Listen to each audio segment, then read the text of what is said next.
Good evening. Hi. Welcome, everybody. I think we're going to do the Pledge of Allegiance first.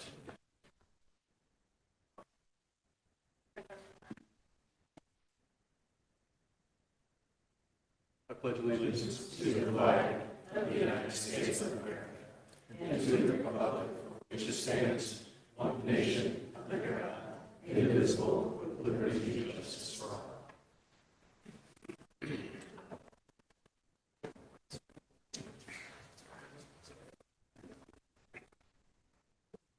Okay, good evening, everyone, and thank you for attending tonight's budget process meeting. More of an informative meeting than a really nuts and bolts meeting or detailed meeting, but plenty of time for questions. You feel free to ask questions as we go along. As long as we keep rolling, that should work just fine. I do have a couple of places where we'll stop and have questions, but if you'd like to throw one in there before then, that would be fine too. You should all have a copy of tonight's slide presentation. That you can use to follow along if you wish. You should also have a copy of the budget highlights book, which we will discuss in a moment. And if you don't have one, let me know. I didn't have enough for everybody, but I have one for everyone at the table.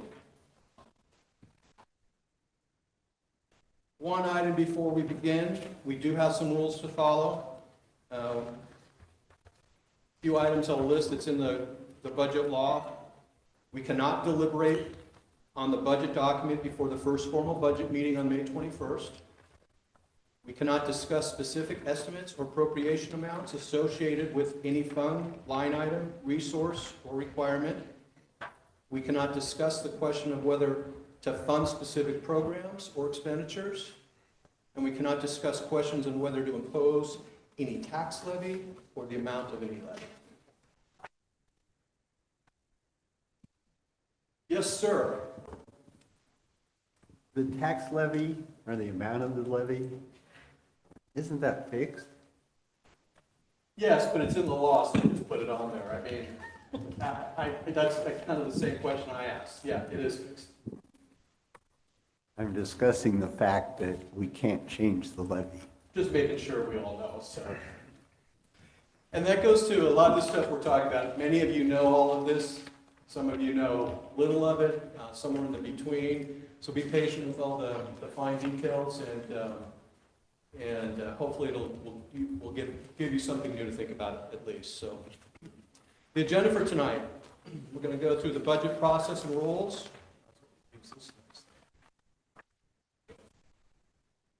We're going to talk about the budget process and rules, budget basics, school and program highlights, challenges facing the district, status of funds, both revenues and expenditures, other funds, decisions that need to be made, and what's next.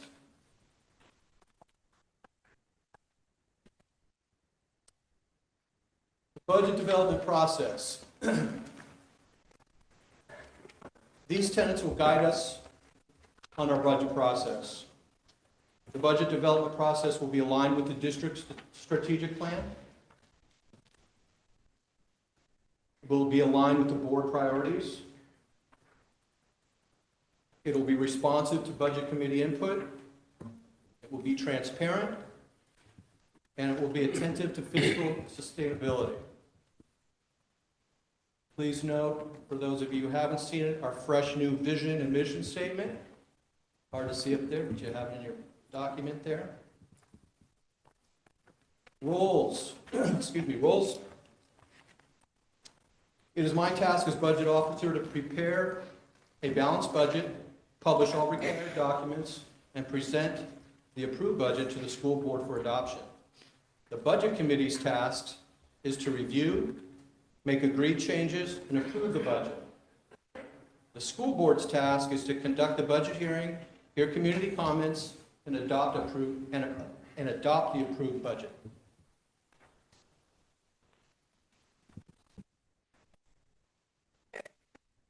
During the budget process, the budget committee does ensure proposed budget aligns with priorities established by the board.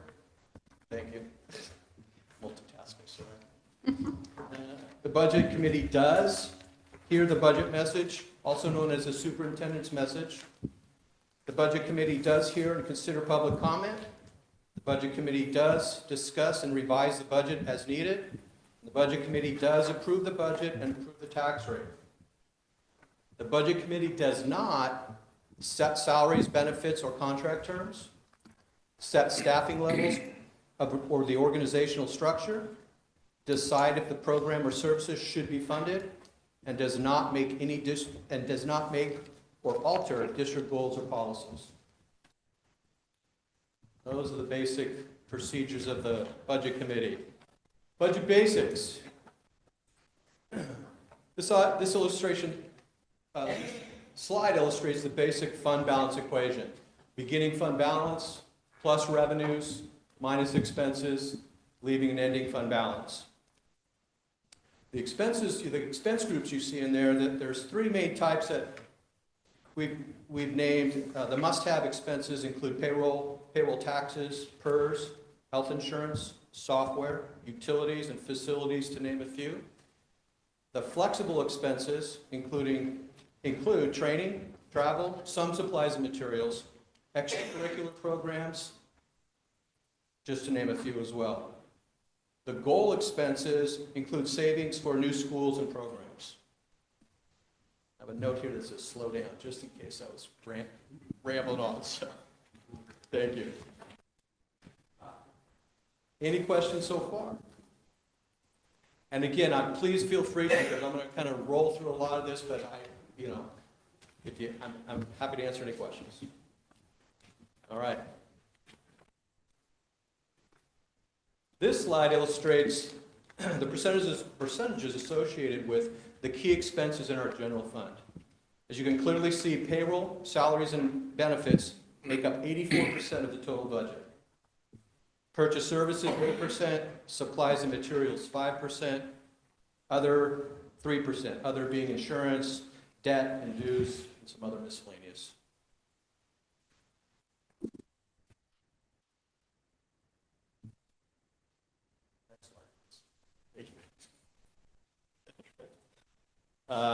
So here are the sources of the general revenue, or excuse me, the general fund revenue.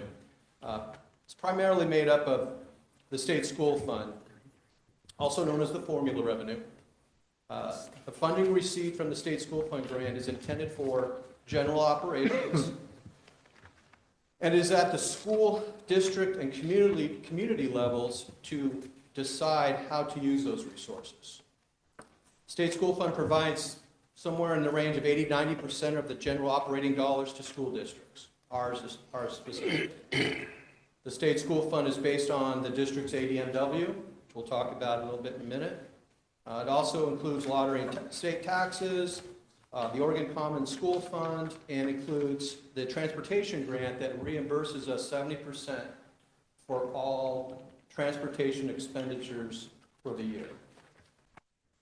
Local revenue that contributes to the general fund, local property taxes, facility use fees, admissions from co-curricular activities, and other smaller revenues, which include indirect cost reimbursement from other grants, interest on investments, and many other smaller ones. Other sources, ESD flow-through, transfers, and some federal forest funds. Yes, sir. You said the state school fund is 80 or 90%? When you include the local taxes with that, it's really the state school fund is this number, which we're going to see in a minute, minus locals' property taxes. The combination of those two is 80-90%. That's looking forward without any federal funding, no extra. For the last biennium, the state was 10.2 billion and local taxes were 5.1. So they would be 2/3. Say a little louder. Yes, you are correct. So the state takes the local revenue, puts it into the state school fund, and equalizes it amongst the school districts, making up the majority of our overall revenue. which is Sam is saying 90% of our revenue, but 65% of that 90% is state, and the other 35% of that 90% is local. Okay, so he was including the local. Correct. As part of the 90%, and then about 10% is federal. That number is different depending on the taxing district, but since it's. Yeah, we'll address that in the next or slide or two as well, but yeah. Yes. Equalized out.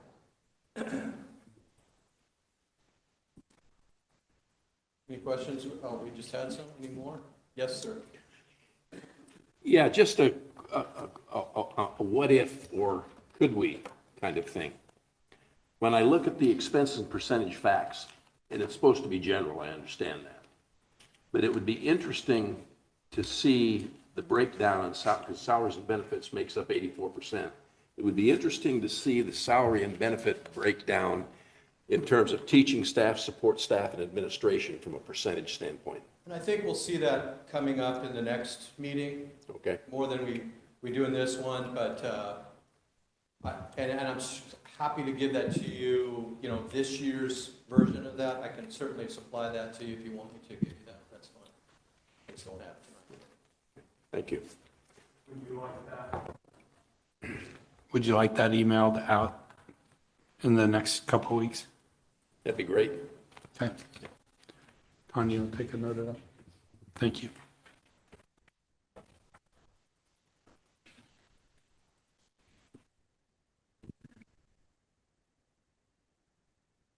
So we talked about the state school fund, and it is determined for us based on our ADMW. And this just gives you a historic look at what our ADMW has looked like. The number that the state uses to calculate our share of the state school fund, which we'll see on the next slide, you can see the trends before, through, and after the pandemic. And we've made some recovery, but not nearly equal to our highest years pre-pandemic. The 25-26 number that you see is estimated there is a preliminary estimate, and already has been adjusted up to 66.25. And that, we could see that number change a few times, depending on updates from the state. Does everybody understand weighted ADM and what we're talking about here? Do we need clarification for budget committee members? And I will do that because I was just about to say definitions for ADM, ADMR, and ADMW are in your glossary of terms in the back that I'll send you. But yes, we can certainly expand on that if you want. I'm happy to do that. We'll see it on the next slide a little bit too, where we start. And that may be difficult to see, I apologize, but this is what we get from the state, that once we report what we think our ADMR is, and in this case, this is for the current year, and we're giving them a number of 5635. That's our ADMR. From that, you see the several lines that have different classifications that give us, that are weighted extra for that type of student. So not only will that student be part of the ADMR, but if they are a student in foster care, then they get an additional weight. If they're a kid with an IEP, individual education plan, they also get a further weight. So there's several of those in poverty. There's several of them, you can see them up there, that give us additional numbers. Once we add all of those additional weights to the ADMR, then we get our ADMW. The ADMW then is used to determine how much of the state school fund we will get. And we'll see that in the coming slide too. The calculations you see here, this is as recent as March 5th of this year. We will get several updates, and this is just for this year. We will get several updates throughout the year that can adjust this number up or down. So we may see some fluctuation in there as we go. We generally get another one, at least one or two in May as well. Yes, sir. You mentioned that the 2025-26 estimated ADMW has increased from the 65-92 you have there. Is that because 24-25 has been increased and the look-back rule bumped that up? You're asking about the 25-26 number? Yeah, you just mentioned that number on the right, the 6592, which tied to the state school fund estimate that was published on the 3rd of March, has increased. Is that because the year before ADMW was increased and you're able to look back, or is this a new number that has come out in terms of ADMW? No, not necessarily. That number we see there was based on what I report in January, which is the estimate of revenue and membership. And that's a calculation we do based on what's happening currently and what we think it's going to be next year. So that will update the number that's in the 6592 that's in the March 3rd, 25 SSF estimate. Is that right? So, John, we have to present to the state of Oregon in December of each year what we think our enrollment will be for the following year. We predicted 5590 at that time would be the number. Since then, we've seen a pretty good turnout at our kindergarten launch. It's not Roundup anymore. Kindergarten launch. And we've seen an uptick in freshmen wanting to attend Grants Pass High from homeschool families and such. So we adjusted it up a little bit. And what was that number again, Sam, that you mentioned? 5625. 5621. Oh, that's EDMR. Yes. You think the ADMW has gone up from So 6592? I'm sorry, the new number is 6625. 6625, thank you. Yes. And again, that's where it is at this point in time. We'll see where it goes from there. Dan, What's that? Yes, sir, Gary, sorry. you have two line entries for IEPs, one for the set below the 11% cap and the line for the ones above. IEP students are included in ADMR, right? They are. And You get so, initial weight for those. so I see no difference in weight between IEP students below the 11% or above the 11%. Am I missing something? Yes. So the 11%, the 619 students we have that we're getting a double weighting for, right, leaves out the other 200 and how many? 888 minus 619. 260 other students that are on IEPs that we do not, and the state in their generosity gave us credit for 39 of the 260 other students that are on IEPs. So the state created a special something for students above 11%, just Yes. not the whole amount. Yes, sir. Right. And so the big ask from the state is for them to move the 11% cap up substantially because no district in the state is currently at 11%, and the average is about 14%. We don't think they'll go to 14%, but we are hoping they'll go to 13%, which would be a significant increase in the state school fund to us. So that must be some special program that students on IEP above 11%. Yes. They have difficulty even telling us how to get to that with one questions asked. It's not a very good number, obviously, but. Well, they have these guys up there in Salem that rat around in this room. So they say, Are they going to increase the pot of money then that they're going to allocate to this, or is this going to be more hands into the same side? No, we believe that they're going to increase the state school fund between $200 and $300 million to accommodate this. Yes. Thank you. That's all depending on the May revenue forecast. Well, and I know when they first introduced raising the cap, they were looking at uncapping it and then have slowly backed down from that. And so you're thinking, is it plausible that we could see the 13%? Because when was the last time that they even adjusted the cap? It has not been adjusted since it was implemented in 1990, 92, somewhere in there. So it needs to be. And the first half of your question was? Oh, I feel like when you and I first talked Oh, about it, we had talked about like an ideal target would, let's say, be 15%. When they first introduced the legislation, I think they recommended uncapping it. And then I was just curious, I haven't followed it super closely this session and didn't know where things are kind of Okay. landing. Yeah, so what the state is now backing away from on that, of uncapping it, is they believe that creates winners and losers amongst districts, right? Which is frustrating. Your percentage is your percentage, and you should get funding for that percentage. But they feel like 13%, 13 and a half, whatever they end up with, whatever their magic number is, that nobody would be a loser in that scenario because everybody's at that number. And so they're trying to create an equalization formula that works for everybody. So, you know, a district like Salem could get substantially more than any other district because they're running about 21% of their student body on IEPs. And remind me, where are we sitting right now? Is it 17? I think we're at 16 and a half. 16 and a half? Yeah.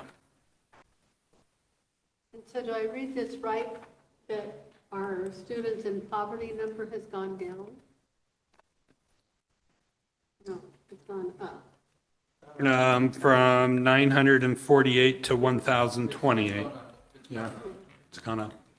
My understanding is that's like a 2-year trailing number too. It's not really current, but it still updates every year. So when we So start, if it's 2 years old, is the trend still going up? We won't even know what last year's is until they do what, however they but we, process that. It takes a while. but we do have indications that yes, it is, because when we start talking about free and reduced lunches and we have those conversations, our number for this year is 40. And for the next biennium, the federal government told us it's what?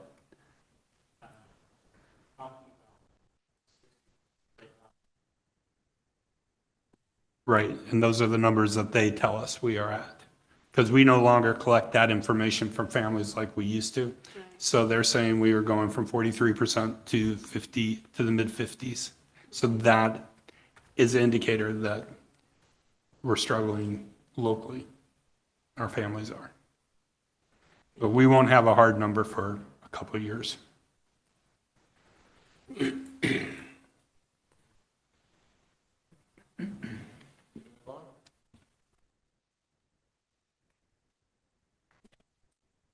So this is just kind of a picture of what the state school fund formula looks like. The number in the middle is the total that they will calculate based on their formula.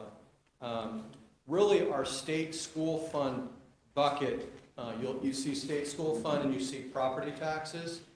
You really combine those together, and that ends up to be about 73 million. That's really what the state says is part of the formula, but then they pull out any local property taxes, and that's 17.4 million.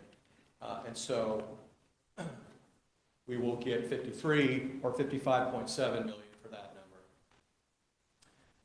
You see the transportation grant, that's our estimate of what we would get this year, and the common school fund. And just a simple equation on the bottom, if you take our ADMW, 6609, and multiply it, their number that they give us per ADMW is 11,186, and that gives us our total of 73.9 million. If the property taxes go up, we get less state school fund. If the property taxes go down, we get more state school fund. Either way, we get the same. If that makes sense. And folks, you may have heard a couple weeks ago a big to-do about the Oregon Common School Fund and that districts are getting more money than ever from that. It all just gets equalized. It's all it's counted in this. There's no more money coming to the districts than what we get. They may always make a big to-do of it. We don't get more than what we get. So the Common School Fund's different than the state school fund, which is different from the rainy day fund and the other funds that they have as well. Any other questions on state school fund? I guess I'd just make a comment that if the state is able to fully fund this increase in IEP cap from 11 to 14%, and they come up with the money to do it, and let's say it's $200 million, and our share, that's about $2 million, and the amount of increase from 11 to 14% in terms of the additional weighting we would get from that's about $1.9 million, that's a real game changer in terms of the budget planning for next year. I mean, it's a serious game changer in terms of deficit spending, addressing that issue, further investments in behavioral intervention in the district. So that May forecast has got a lot right. Every district in the state feels exactly the same way, right? Holding our breath for the May revenue forecast. That's the game changer we're all hoping for.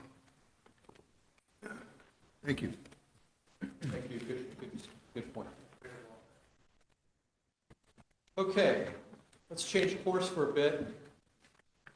And we're gonna have each of our principals highlight their school successes and goals. You have the booklet in front of you if you want to follow along. I'm not going to do every one of them in the book. Some of them are programs that we won't talk about, but we're going to start with the schools alphabetically. Kidding, we'll wait. But we're going to start.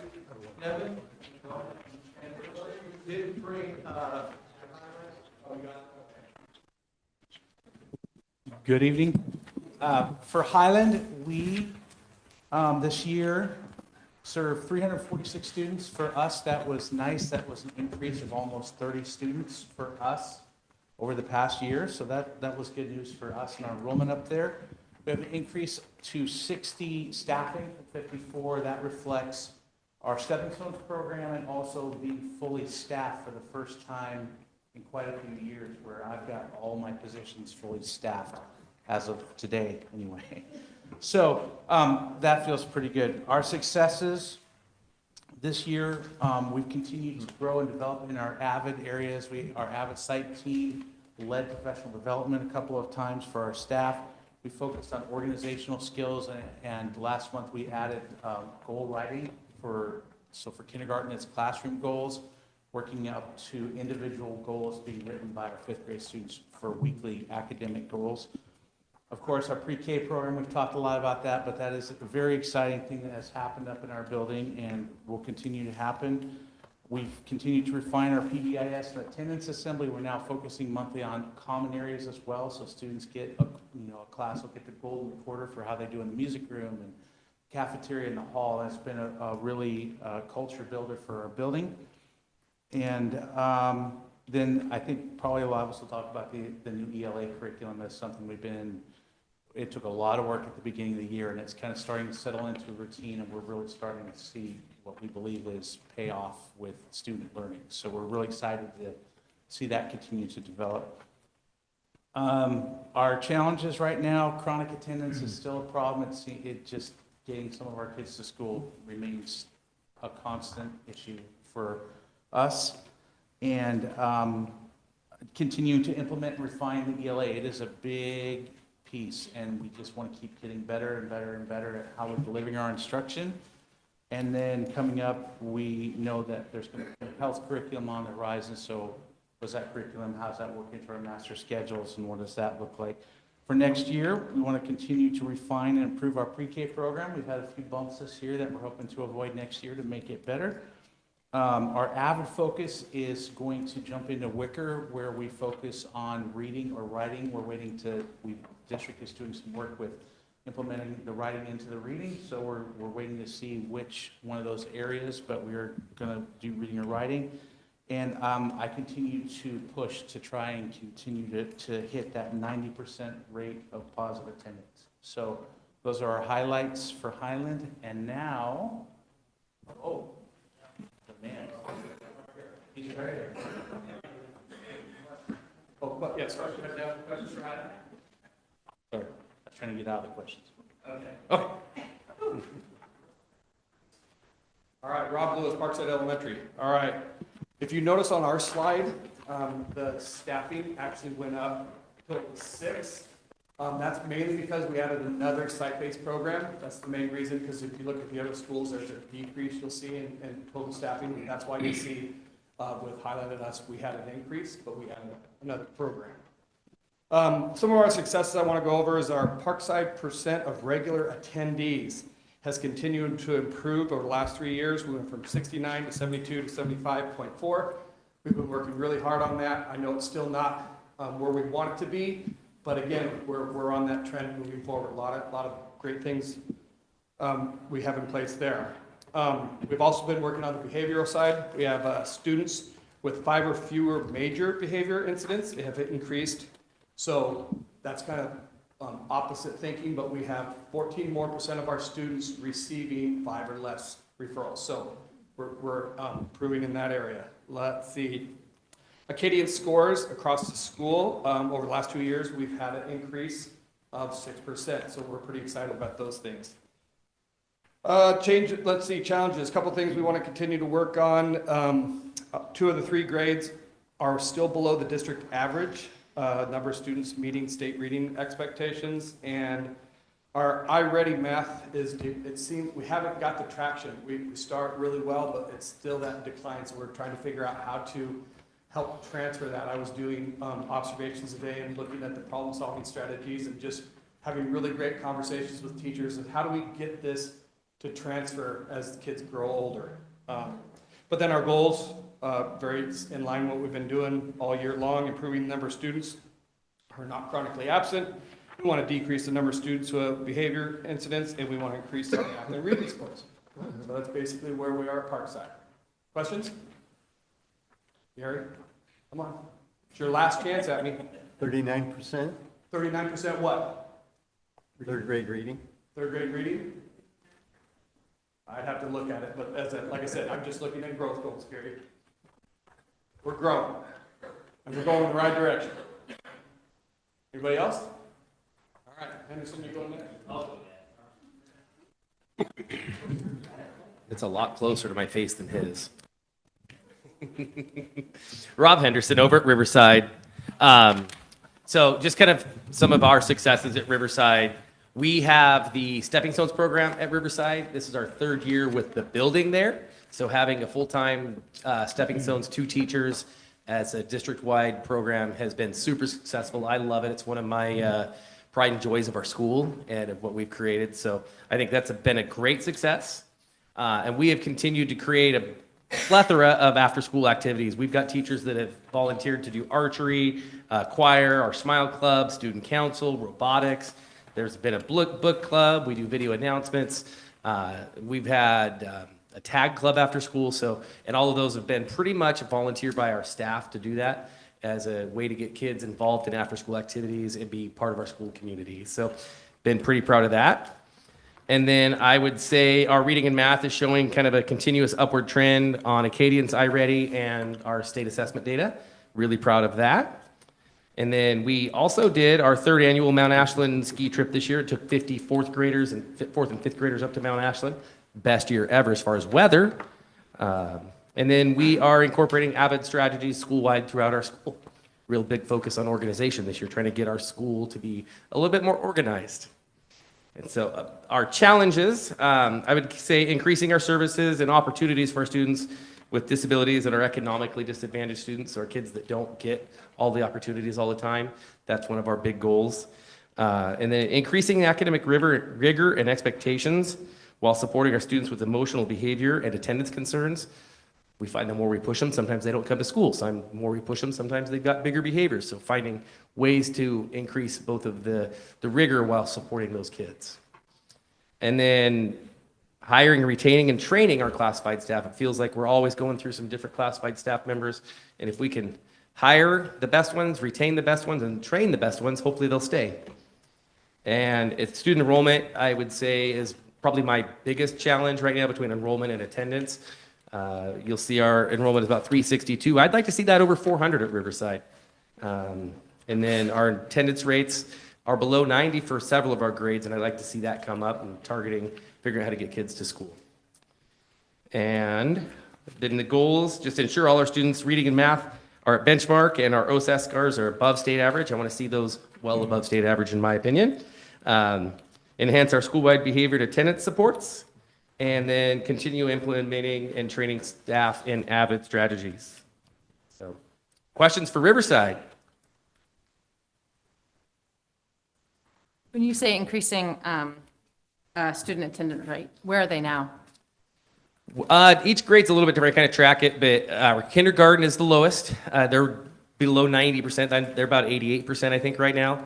And our fifth grade's the highest, and they're about 91. So seems like the younger they are, the harder they are to get to school. I think the older they get, the more responsibility they can take on themselves to get there. So. Thanks.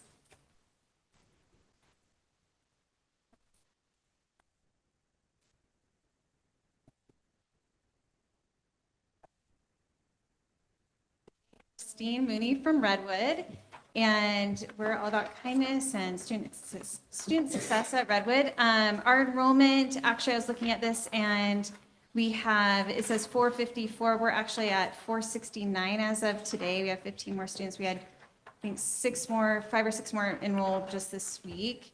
Some of our successes are, just like you're going to hear at each of the elementaries, Avid is really taking on a life at the elementary schools, and our Avid site team is doing really well. They are leading a lot of professional development at our school. We have a strong after-school Smile Club. We have some tutoring sessions, as well as a new chess club that's starting just recently. We have our new ELA curriculum that's starting. That has been great, and our teachers love it.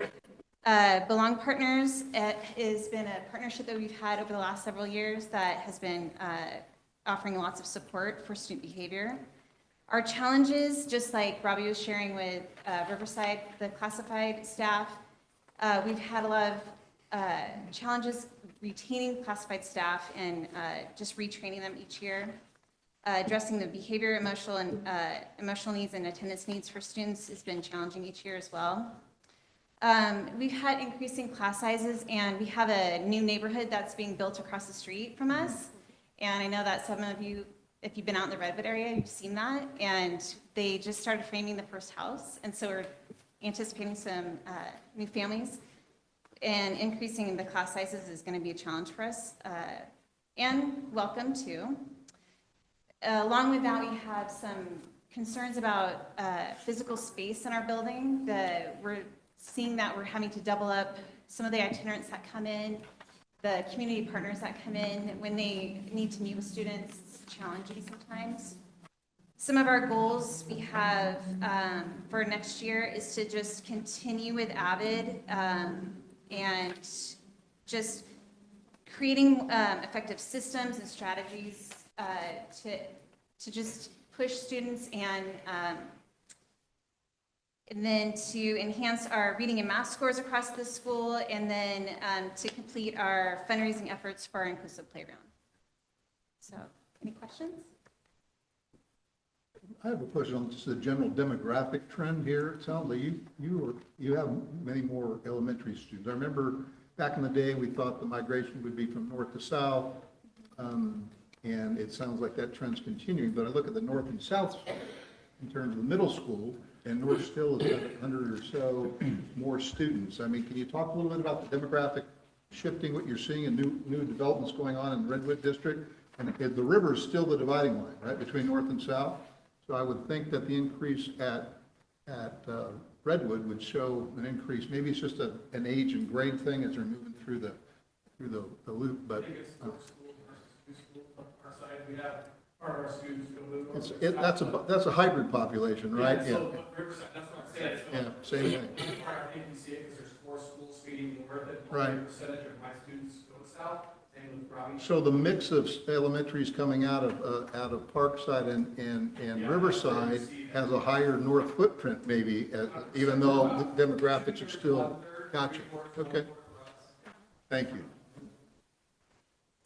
Yeah, it relates to this. You were speaking about the neighborhood that's being built across the street from Redwood. Do you have any information on the neighborhood it's zoned for you folks between Elmer Nelson and Redwood? There was about 50 homes that went in there. Did you pick up any kids from that neighborhood? Yeah, I don't know exactly how many, but every time we have homes built, a new neighborhood built, we always gain several families. I don't have any information about this new neighborhood. I know that there's going to be about 50 homes being built over there, across the street. And as far as I know, they're 3-bedroom, 2-bath type homes. Yeah, this neighborhood I'm talking about is 3-bedroom, 2-bath. It's probably the same kind of neighborhood. I was curious if there's going to be some kind of really significant. When I first was principal at Redwood 9 years ago, there was an area called the Flex Zone, and and it's with Parkside, and there was families in that zone that had to start going to Parkside that used to be part of Redwood, and it was when they redid the boundary levels around that area. So they actually physically are closer to Redwood, but have to be best around to Parkside. Yeah. I'm just thinking from a prediction standpoint, if you can see what happened in one neighborhood that's basically going to be the same thing as another neighborhood, you'll get some kind of idea, okay?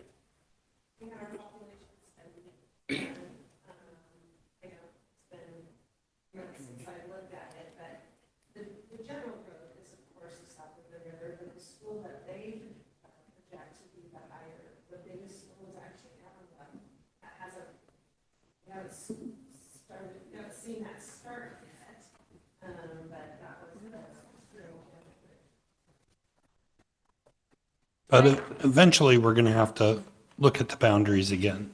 Yeah. So, I think our current challenge at Redwood is not necessarily the physical classrooms right now, it's the physical spaces in the building. When we have itinerants coming in and we're having a challenge within the actual physical building. Thank you. So Allendale, it looks like it's our biggest population for elementary schools. Maybe I missed it, but what is the capacity? You think, I mean, another 50 students, would that push us over?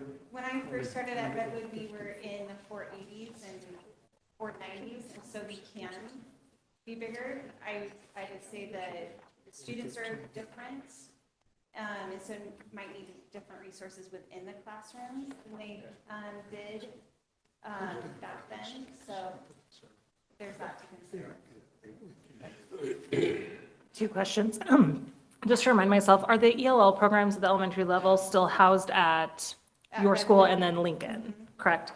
And then speaking to kind of the school boundaries, how often when was the last time that the boundaries were adjusted, and what kind of triggers maybe looking at structuring those?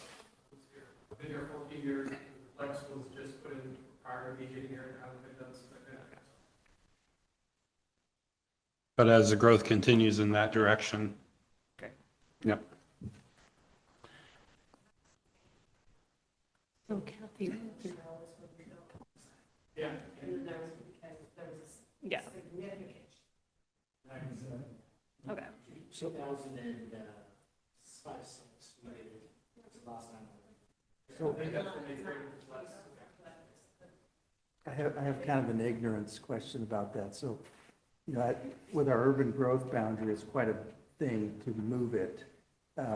Regarding Allendale, just a few weeks ago, the city did vote to bring a lot of those properties on Allen Creek Road into the urban growth boundary. Somewhere up possibly 1,000 units could eventually put in there. So it wouldn't be surprising if 5 years from now you start to see some of that development. But as far as the district's boundaries, it doesn't just automatically go with the urban growth boundary, right? I mean, we'd have to rework the map. And is that a vote of the board, or is that a community vote? How does that work? No, well, it depends on what you mean. Our boundary and Three Rivers boundary is set. So when those houses go in, if they're in our district, those students will come to us. Is that what you're asking? Yeah. Yeah. So as the urban growth boundary goes out and it's no longer in the county, it now becomes city property. That's irrelevant, right? So, what's the one over on the north or south side of the river? That's Three Rivers. Fruitdale, right? That's in the city, but it's there. So, and the places you're talking about would, I think be considered county, but they're actually in our district. So, yeah. That's coming. That'll be Yeah. quite a growth. situation. Hang on. For me, John, or for? No, just gonna piggyback on what you said, Tim, is that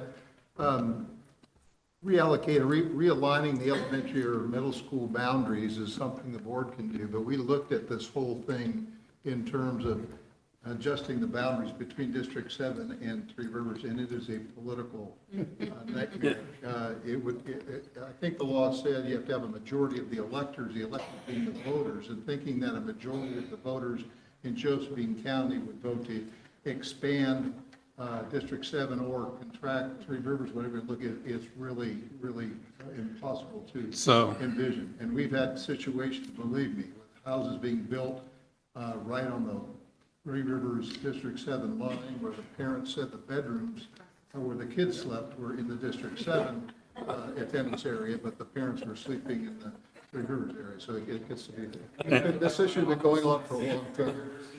Yeah.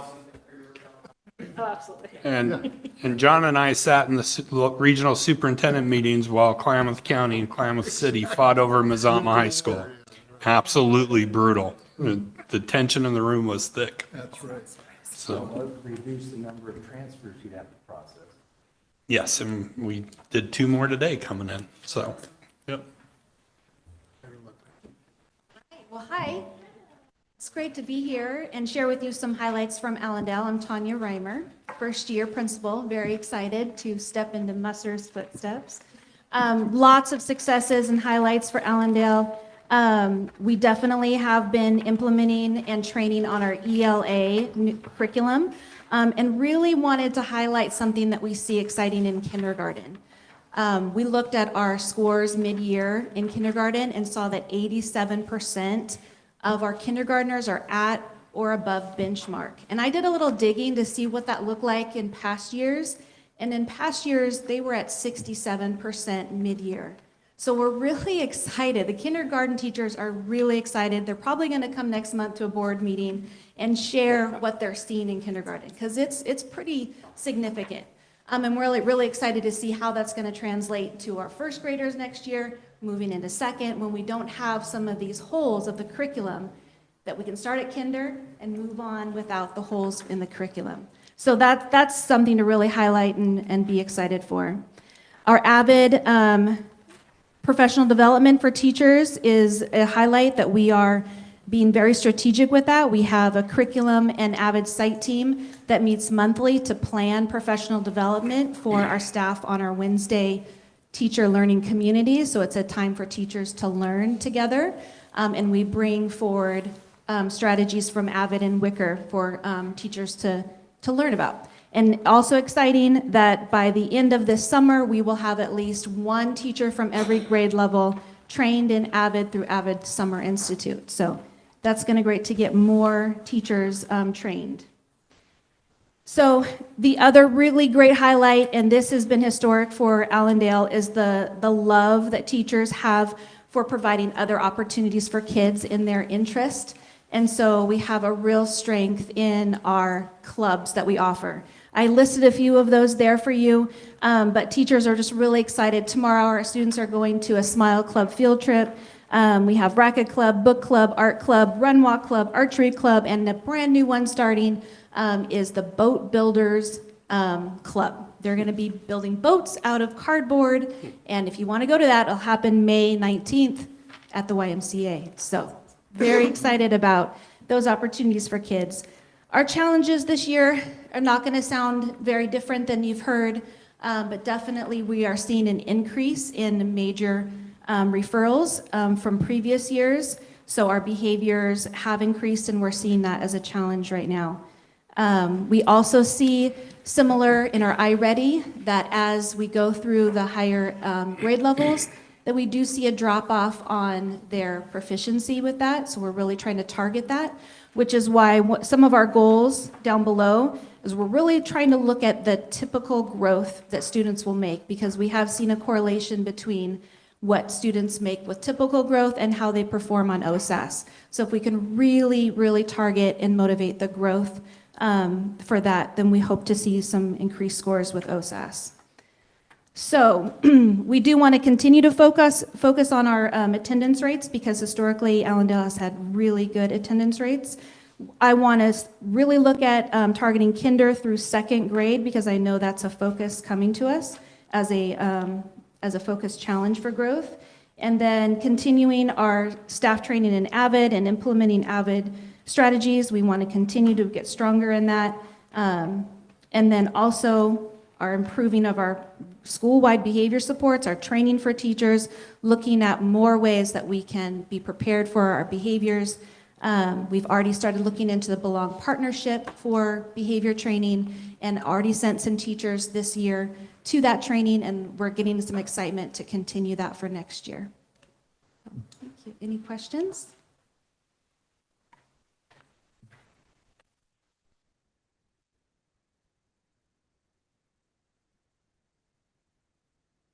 Okay, I'm Kelly Smith, and I'm the principal at Lincoln, and I wish you could have been at my school today and participated in what my K-2 teachers did. So we have been working all year, actually started last year, really focusing on learning how kids learn to read and equipping our teachers with the skills that they need in order to teach that way.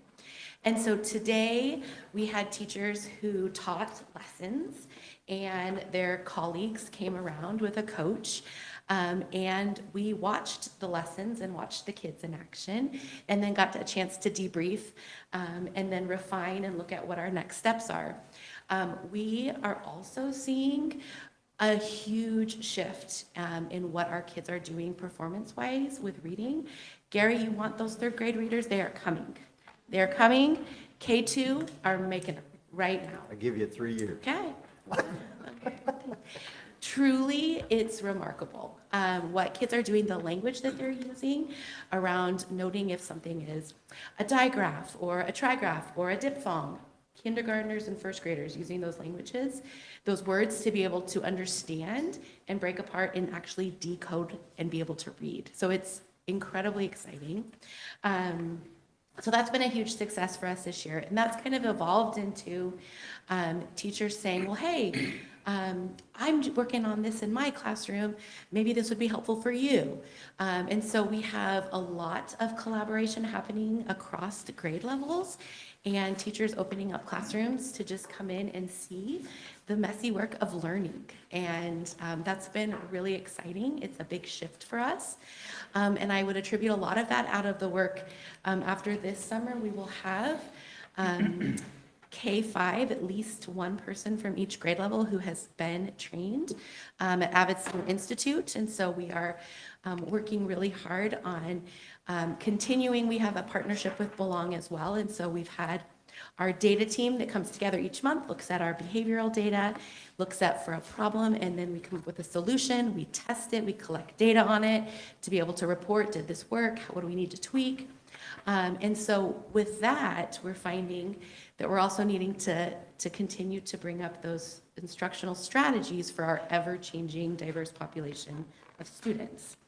And so that's where we really see as our next goal is to continue with that. AVID provides a great vehicle for a common language and framework for our teachers to be able to use that same strategy, K-12, which is pretty exciting.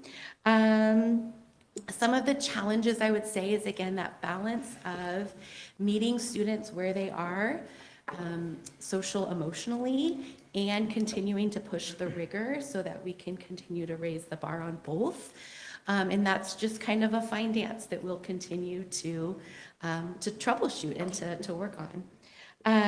I'd say attendance is also a thing that we have been working on. The younger students, we do see that as the biggest challenge of getting them there and really recognizing the importance. Again, if we're going to make kids readers, they've got to be to school every day. And that starts in kindergarten. Let's see. So again, yeah, our goals are just continuing to work through breaking down some of those barriers, but there's some amazing and very exciting things that are happening. So lots of after-school clubs too. I didn't even bring that up. Chess club is headed to state. So that's exciting. The amount of extra hours that staff pour into giving kids opportunities, a wide range of them.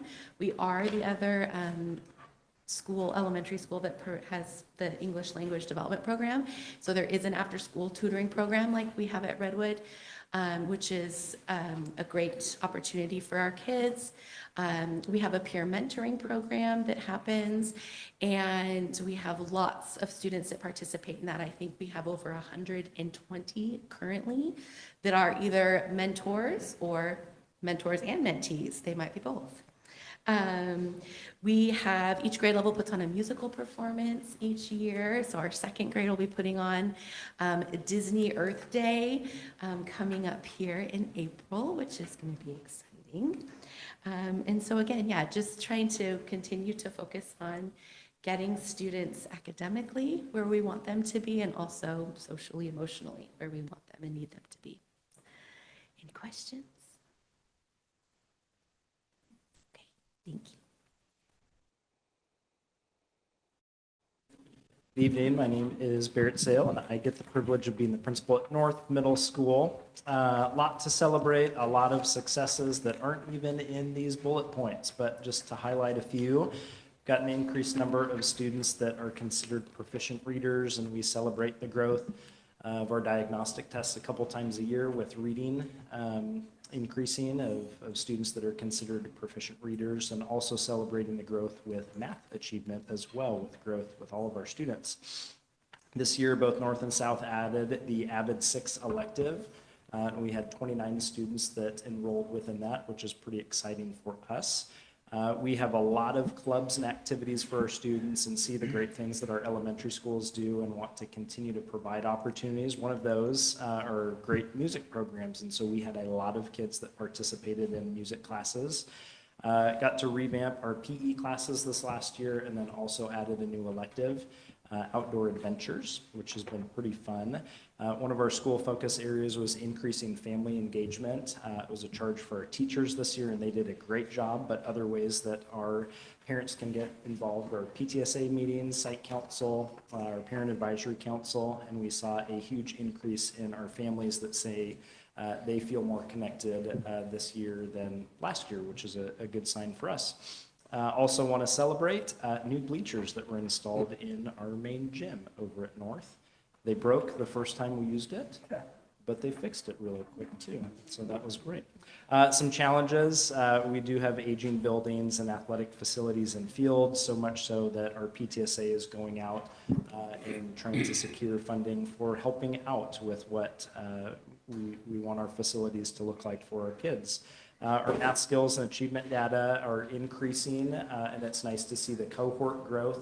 When our students come to us in 6th grade, that's our 1 grade level that was behind the state average, but by the time that they leave us in 8th grade, they're above state averages in math achievement. And just like the elementary schools, we see it kind of on the flip side, where they're seeing right now K-1-2 attendance pretty low. Our 8th grade attendance is pretty low, and wanting to increase our student attendance as well.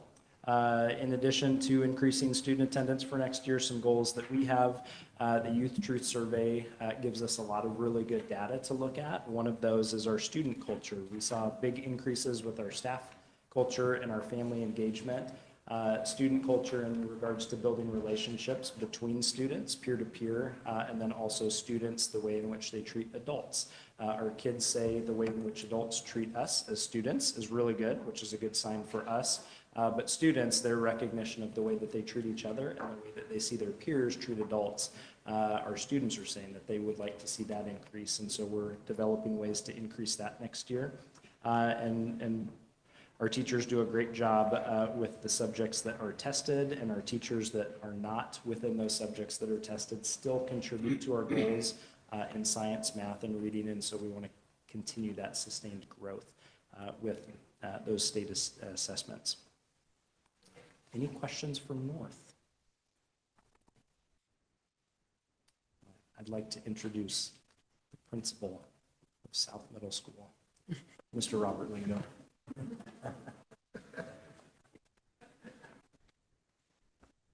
I appreciate Barrett a lot. So thank you for that little introduction there. Want to start off with just that top graph on the South Middle School page. This year's been a lot of hard work with our staff. We did lose several positions due to budget constraints last year, and the tightening of the belt.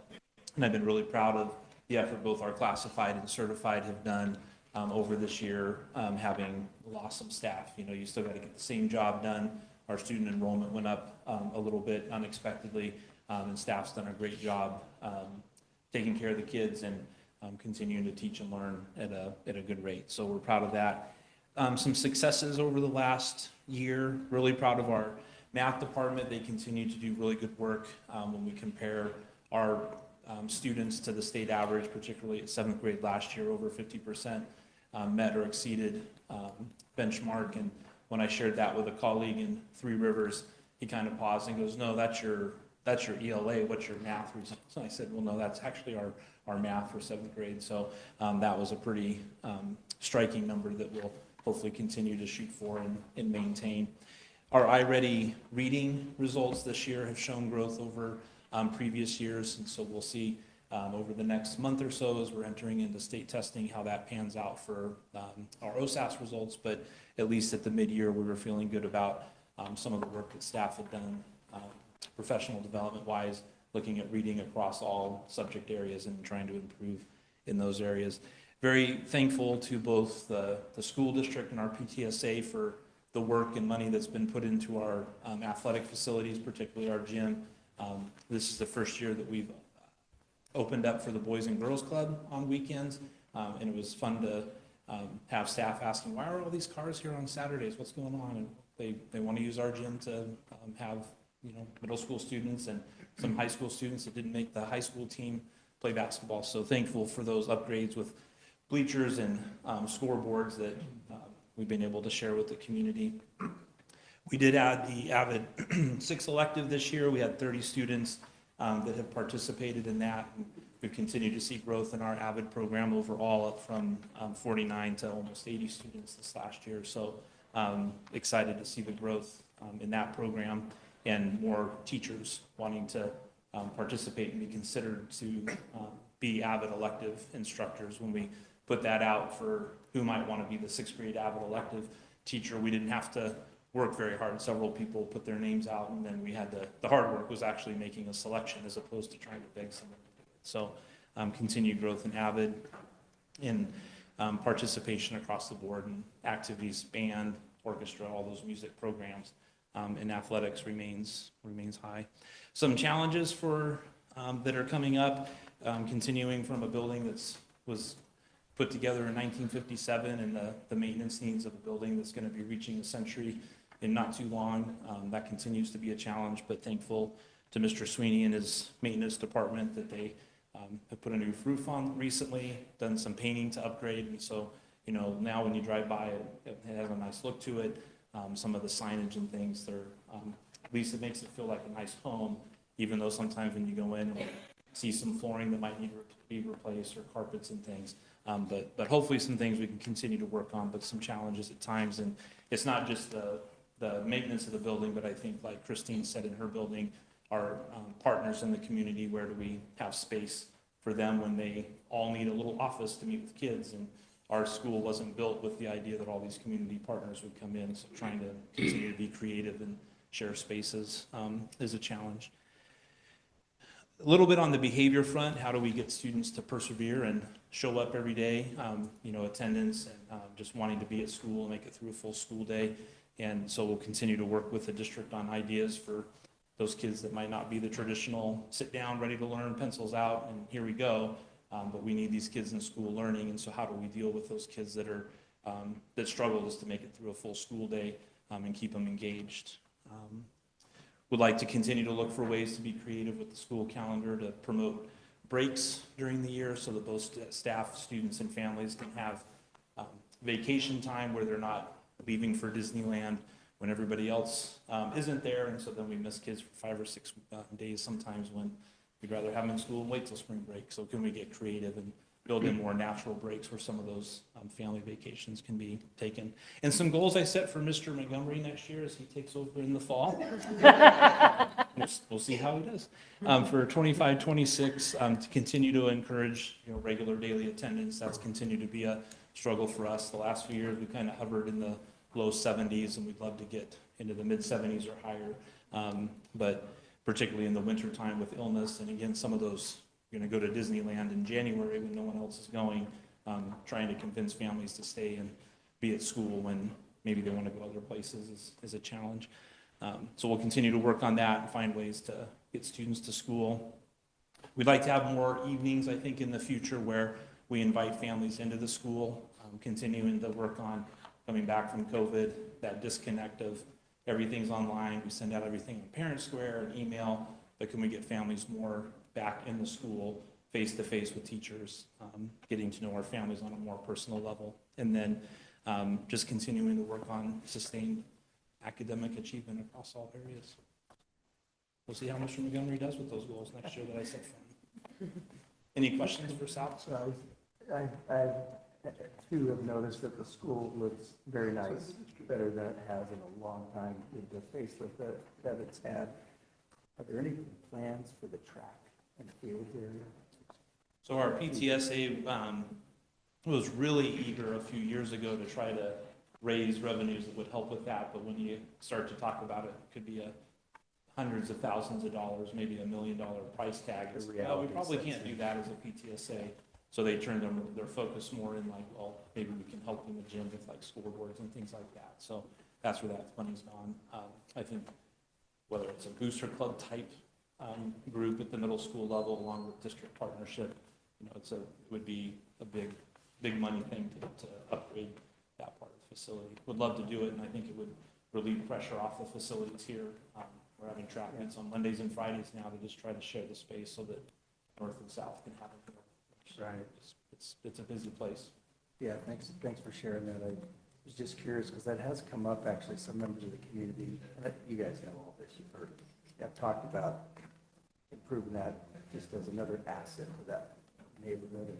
And I've been there recently with my son throwing the shot put too, and I've kind of looked around thinking, did you get the shot put back out of the mud? well, that was part of the problem. We were having to dig it back out for sure. But it's fine. Well, the rainy time of year doesn't help. So. Thank you.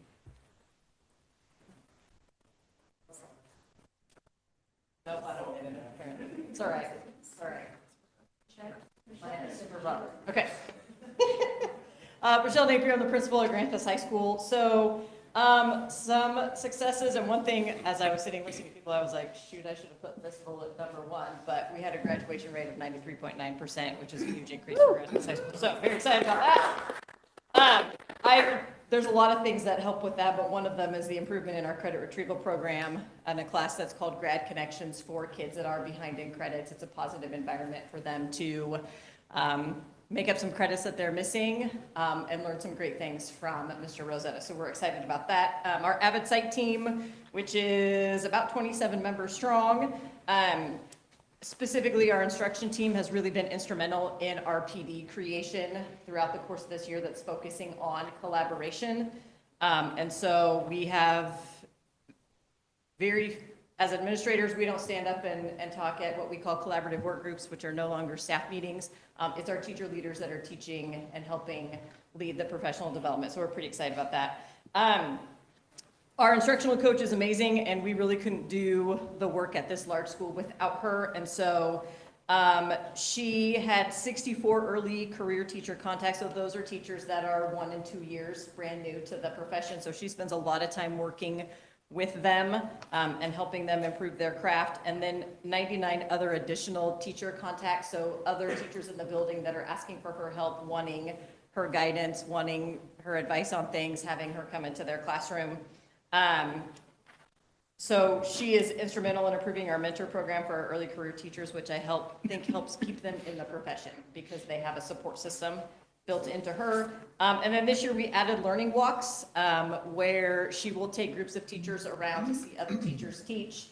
And then they debrief at the end of that time. And so I know 10 participants doesn't seem like a lot. It gets busy at the high school, but we're excited about the potential to have more people get out and see what's going on.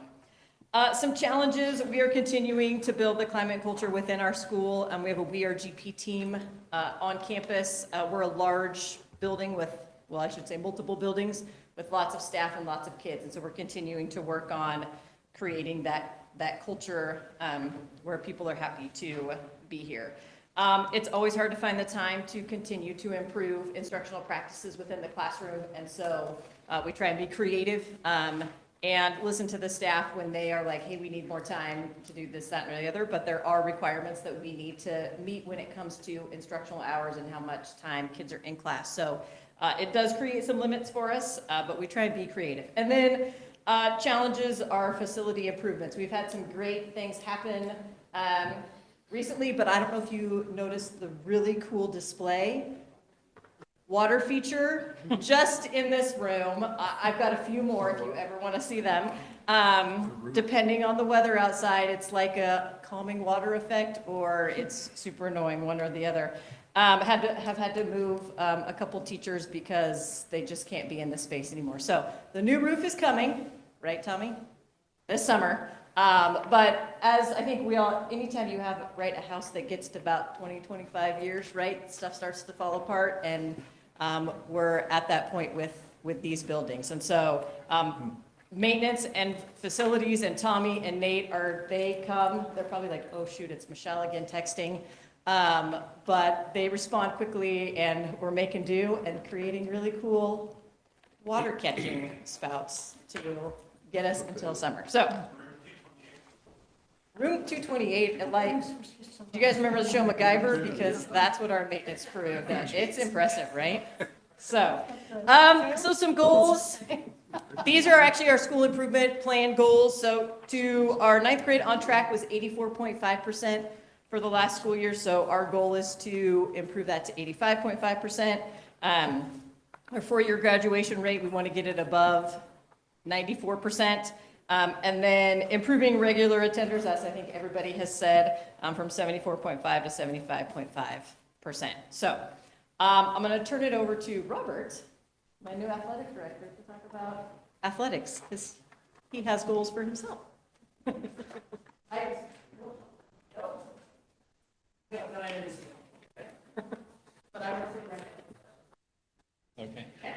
All right, I'll try to be pithy on this. With the athletic program, some of the successes that I talked through with Mr. Ronsville putting this together, just that we're able to, with the board's support, be able to put out 46 different varsity, sub-varsity teams. We continue to be excited about just the opportunities and the sheer number of athletes that participate in programs here at Grants Pass High School. Most of our athletic teams do real well in terms of their GPA, and you'll see later that's part of what I'll continue to work on. Continuing to raise the bar academically for our student athletes. New lights at the track, a real welcome improvement this year. We had our first couple track meets right before spring break, both a middle school and a high school meet, and having those lights at that time of year that worked made a world of difference in being able to conduct and get the meets done safely when it's that time of year where it's maybe not quite long enough days for a track meet, but we still want to get them in. So things like that, and the improved concession stand, the softball bathrooms, things like that continue to enhance, and things that we're proud of here. And we'll be adding boys volleyball this spring, and looking hopefully for the opportunity to get girls flag football coming here shortly in the fall as an emerging sport. Some of the challenges we face, and I'll be working with both the school district and our very active booster club, is coming up with kind of a maintenance schedule for anticipated replacement of facilities. So like, when's the football field going to need to be done again? When's the track football field going to need to be done again?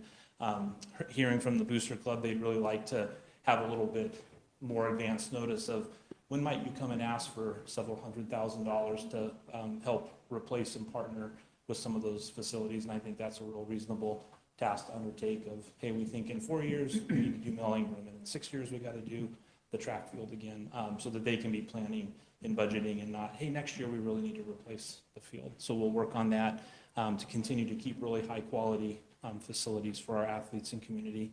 We want to work on retaining very high qualified coaches. I think that's something that's changed over time for me when I look at the quality of coaches we had in our school when I was an athlete here, and how much harder it is to find people that want to coach, because we pay them, but we don't pay them probably what their time's worth overall. And so finding people who really want to invest and spend the time to coach athletics is, it's becoming more of a challenge than I think it was 20 or 25 years ago. So we'll work on that. And then maintaining, again, like talking about the high level of student athlete participation. Our spring numbers are down a little bit. So I'll be working with Mr. Wansville as we wrap up this year, trying to, why did that happen with baseball, softball, even tracks down a little bit, and how can we reverse that and move back the other direction? And then some goals that Mr. Wansville did let me set for myself for 25-26. Want to continue to look at ways, how do we incentivize every student athlete to be the student first, and so how can we try to get all of our kids to be at that 3-point range, and not, some of them that are 4 points, but carrying the weight for some that are down around 2-1 and 2-2. How can we all raise the expectation for academic outcomes? Create opportunities for our students to attend and support other student activities. So as part of the interview process, meeting with students, it became real clear that the athletes love students to come to their games, and we all love that on a Friday night. But some other students in the room asked, well, what are we going to do to increase the number of students that come and watch like a band performance or a choir performance or a theater performance? And so I was pretty clear with that room that we're mostly athletes, but some other activities represented that there should be an expectation that if our athletes want kids in the stands on a Friday night, why are we not in the theater when other students in our school are doing their things that they want to put on and be recognized for? So we'll see what we can do to get more of our kids that are athletes supporting our musicians and our folks in theater and things like that. And then develop a facility upgrade plan, particularly to work with our booster club to say, in a few years, we're going to need this, or in a few years that, so we can give them a little more lead time as they're budgeting and doing their fundraising. Any questions for Michelle? Yeah, Jeff. I was just trying to remember, how much did it cost for the lights out at the track? And was that completely boosters, 50/50? What was the breakdown?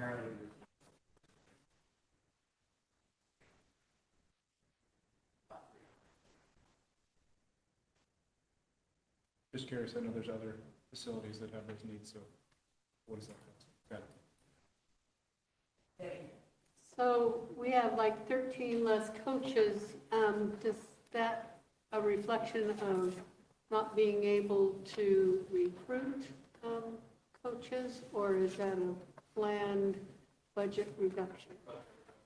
In many cases, those positions were fundraised for because they still felt as though they'd like to have a more coach to athlete ratio, or to maintain those ratios if possible.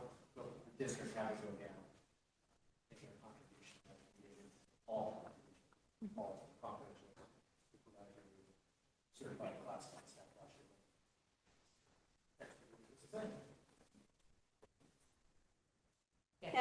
And just out of curiosity, I've been around long enough that I remember when we really tried to have all the coaches be District 7 employees, and I know that has changed. Do you know what kind of percentages we're talking about these days?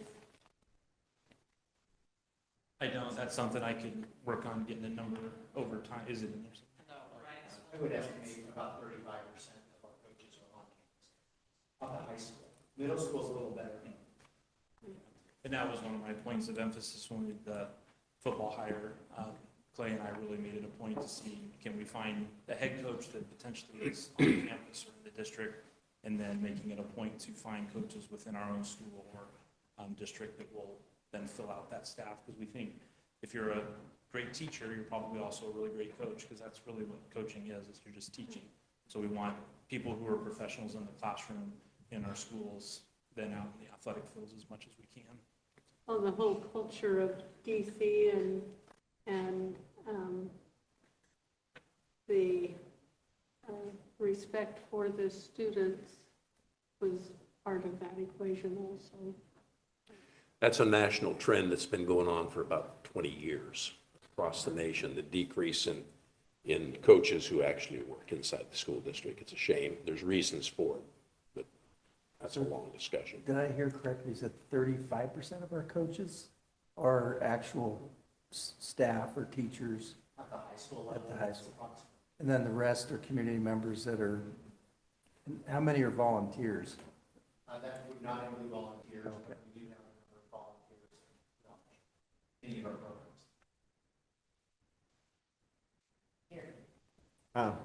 For future, could you get us some information related to the cost of our coaches compared to other comparable districts in Southern Oregon and the state? Do you mean how much we pay per position, or how many total coaches we have compared to other districts our size? Sure. I'm going to stop Keep talking. talking. Nope. Just added one.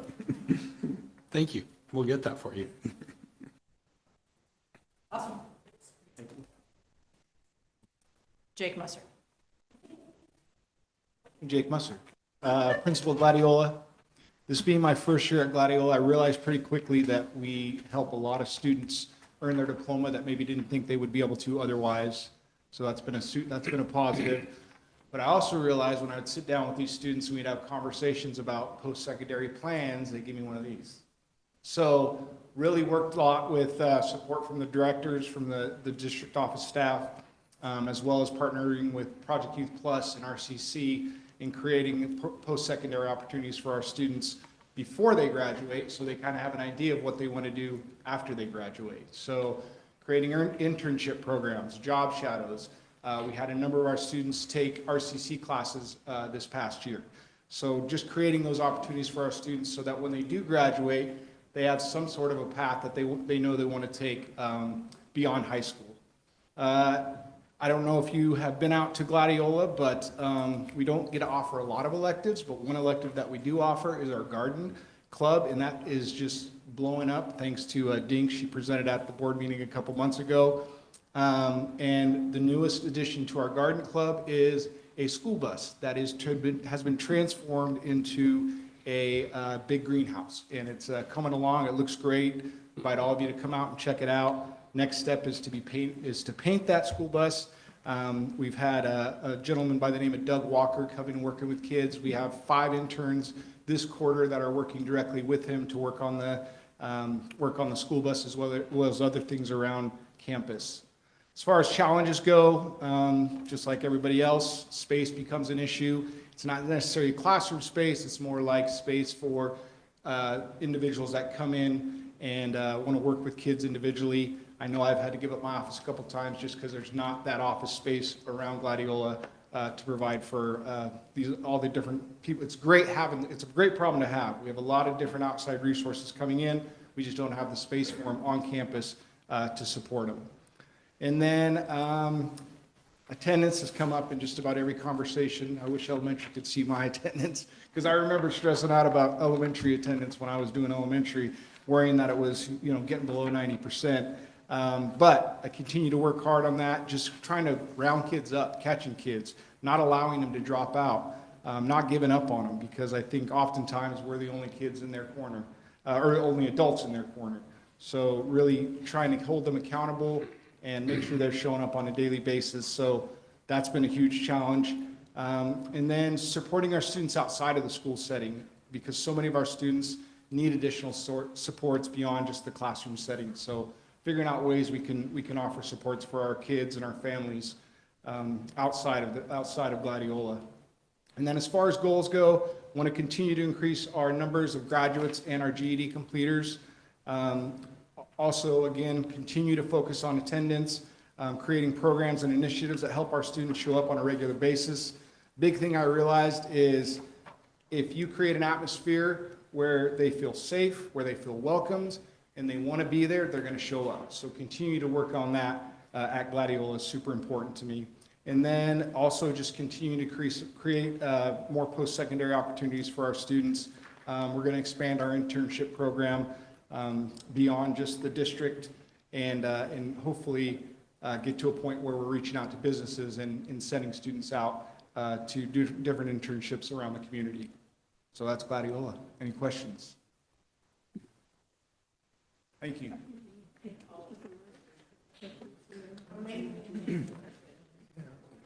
I think that's awesome to hear about the internship and those post-secondary opportunities.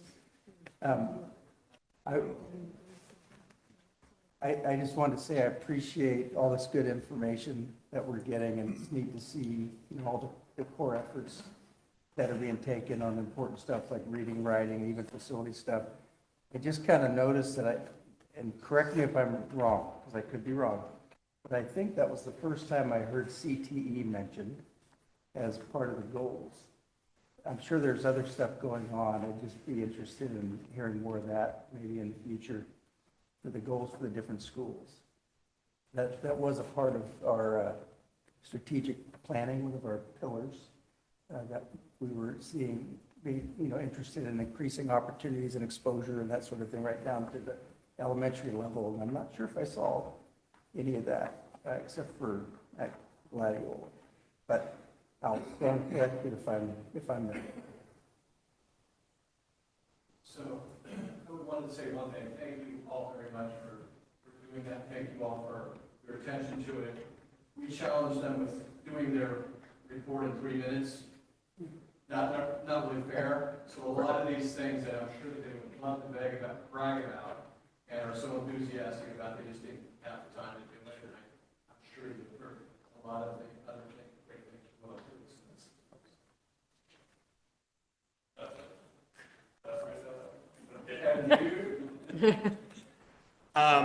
So do I get 3 minutes? My opening story is not going to be 3 minutes. So I got to thinking as Michelle was talking about her roofs, the house I purchased when I moved over from the coast, we're like, well, we'll buy it, but you're putting a new roof on it. And I should have said the same thing here at the district too. So, yeah, so. Should have been in the contract. It should have, but we're going to have this done this summer. We're excited, plus Lincoln and Redwood, and we'll fix all the damages that have been done over these recent winter storms. For those of you that have lived through it and your staff that is putting up with it, my deepest apologies. We have tried to move as quickly as possible at least, so, but help is on its way. So, when it comes to the sobering stuff, they always send me in, so here we go. What challenges is the district facing? And so we're going to talk about this. And I know the buildings shared some of their challenges they're working on as well. But as we talk big picture economic forecasts, where are we at in the whole wide world? State funding, we did get some excellent news. The governor changed the current service level model that the state uses to fund K-12, and that increase of $1 billion sets the state school fund at the floor of $11.36 billion, the highest level in the state's history. We're very excited about that. That's very helpful. But that is, again, current service level funding only. It doesn't take into account any growth or any cost increases that may happen. And we know that we have costs increase, just PERS costs and power costs and all of those things. And you see the third bullet down there is bargaining agreements. We're in negotiations with both units at this time, working on what we can reasonably give as raises to our staff so that we can continue to have tremendous people working with our students, but in the amount necessary. We give too big a raise, there's going to be reductions in force. We give too small a raise, there's going to be people looking to go to other districts. So we're threading that needle as we negotiate these next few months. Special education we talked about. I don't think I need to revisit that in case unless you want to go into that a little bit more. And then the other part of special education we're looking for the state to potentially increase is for students with high-cost disability.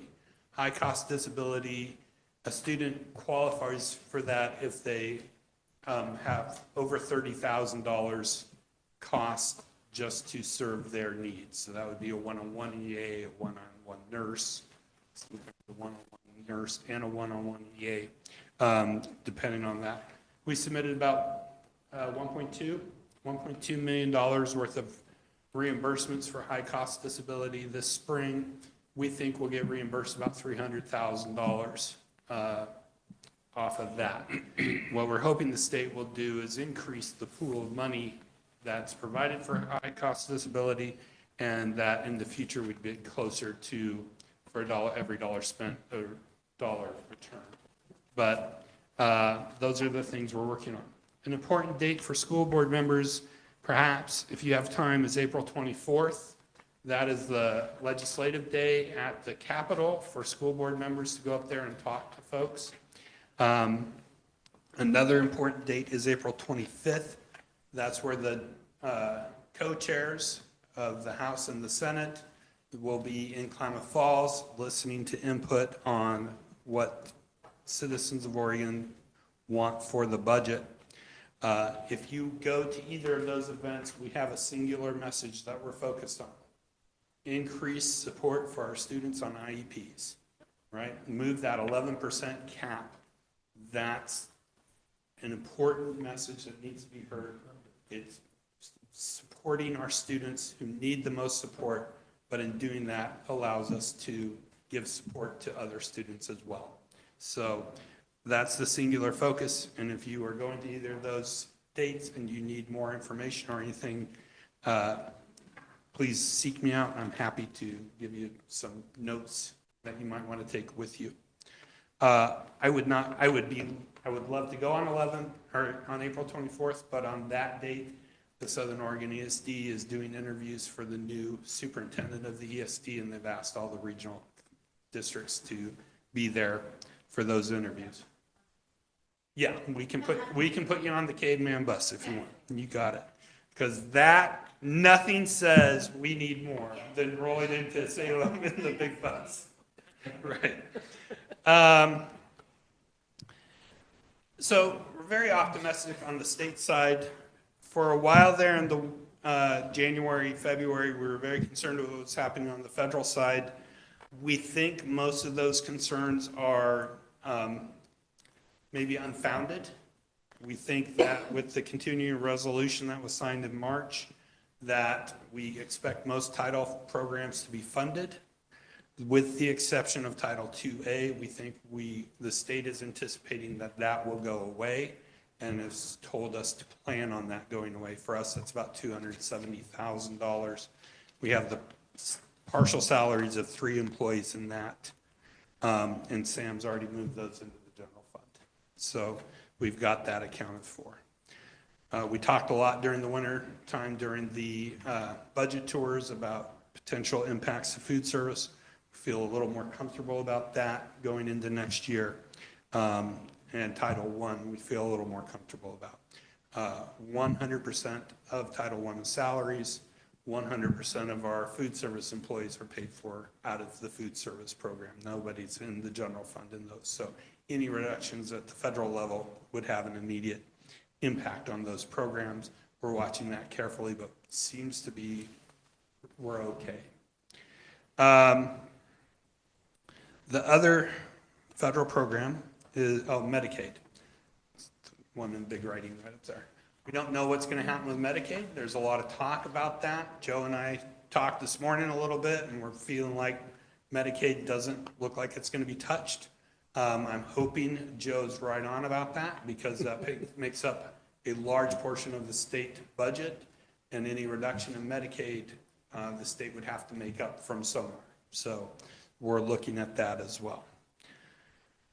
All of that to say, as I'm, most of you that know me right now, the glass is more than half full. I think we're in pretty good shape. I'm excited for what the future brings. We are facing some challenges. If you flip the page, and I might be stealing Sam's thunder, but it's okay. I'm the boss. I can do that. Other things we're looking at is enrollment. We were really concerned in December, maybe less so now. We've heard some good things. We've seen some good indicators that enrollment might be not as dire as we originally, you always want to plan for worst case scenarios and hope for better. And right now it's feeling better at this moment. We have an increase in our ending fund balance. We projected about 5.3 and it's going to come in a little over 7, right? So did you go? I did. I went a whole page. These people, okay? So, but they're all tied together. That's for the headings challenge. No, go back. What are you doing? Go back, go back. Where are you at? Gee, it's hard to find good help. All right, there you go. All right, so do you have questions about budget challenges and things that might be happening that I can answer for you? You had 3 slides that said unknown, unknown, unknown, and we cut it down to 1. So, Tammy and I how many times do we have to say we don't know? But you're going to almost certainly adopt the budget before we actually know what the state school fund will be. We expect to get a number from the state sometime in mid-June, and I think our budget process by that point will be almost completed. So. Great, I was really good. Not a single question.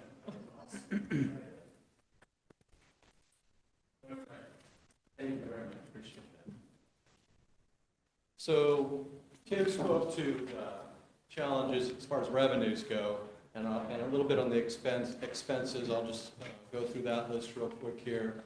The things we have to think about that are challenges of bargaining. We mentioned certified and classified, both yet to be determined. We've had a PERS increase of about 6%, which means about 1.2 million additional to the general fund for this 1 year. We still discuss student behaviors and behavior supports. Still talk about increased number of sped students and the associated costs without reimbursement. And then we have the goal of an ending fund balance of 5% and having 0 deficit spending. That just makes you have to consider everything a little bit more so we reach those goals.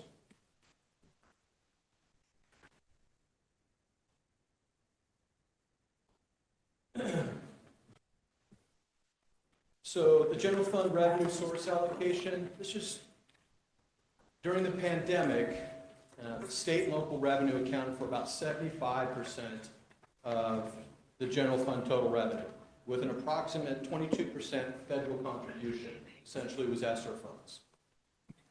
In 25-26, this upcoming year, state and local revenues will account for nearly 98%, with 0 federal contribution, with a small amount of some miscellaneous revenue.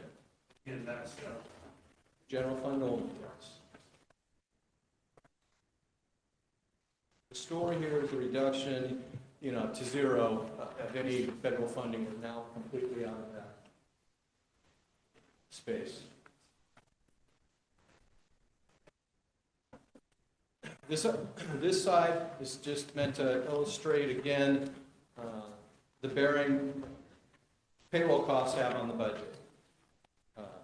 Salaries and benefits are approximately 84% of the entire general fund budget. And you can see much smaller amounts, obviously, for all the other little ones, but again, the story there is, our business is people, so that's the big number.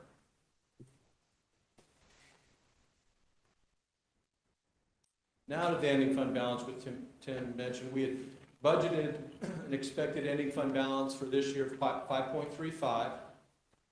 We are now projecting that should be a little over 7 million, an increase of about 1.8 million. Why is it higher? Various reasons. We've had some savings in several places, from unfilled staff positions to reduction in travel, reduction in computer and software and hardware, reduction in supplies. That's just to name a few. What does that mean for the 25-26 budget? That ending fund balance will carry over and be the beginning fund balance for next year.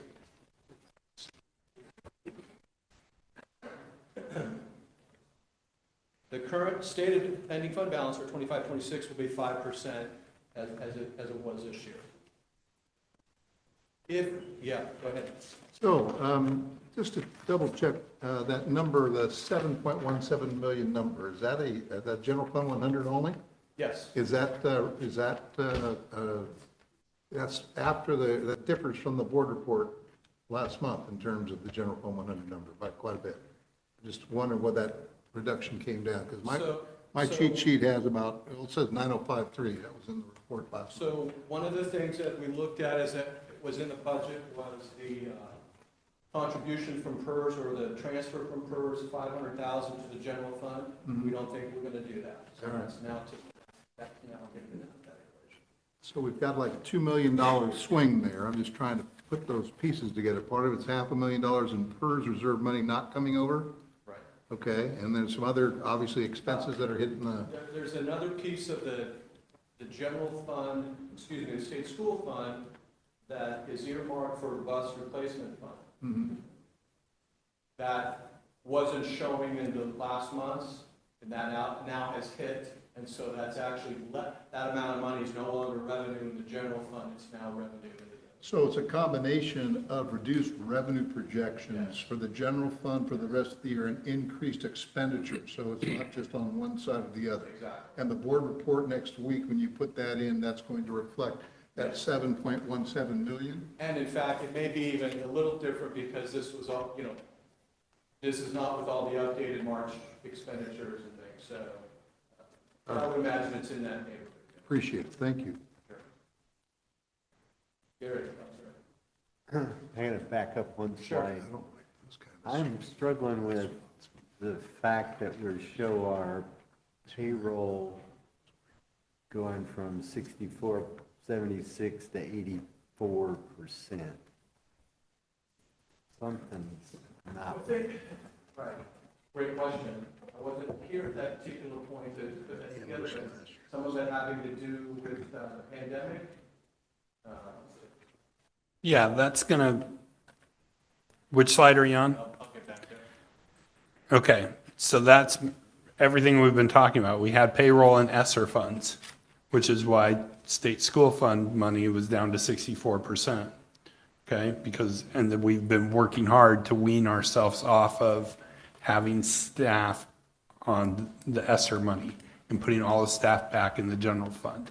So we were at 64% during the pandemic. We've gotten that back to now where staff is back into the general fund. Because I always hate to go off memory, but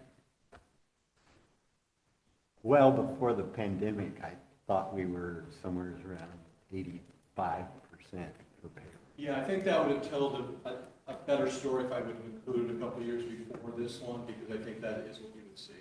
Plus, we have a lot of staff in SIA, Student Investment Account, which is not general fund.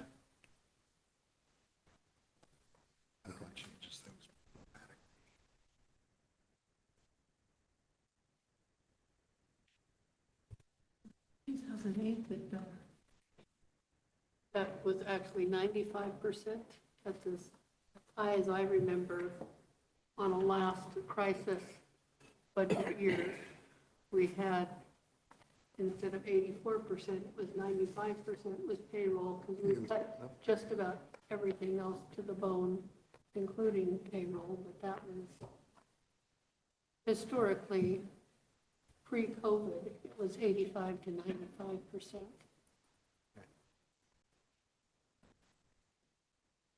Good.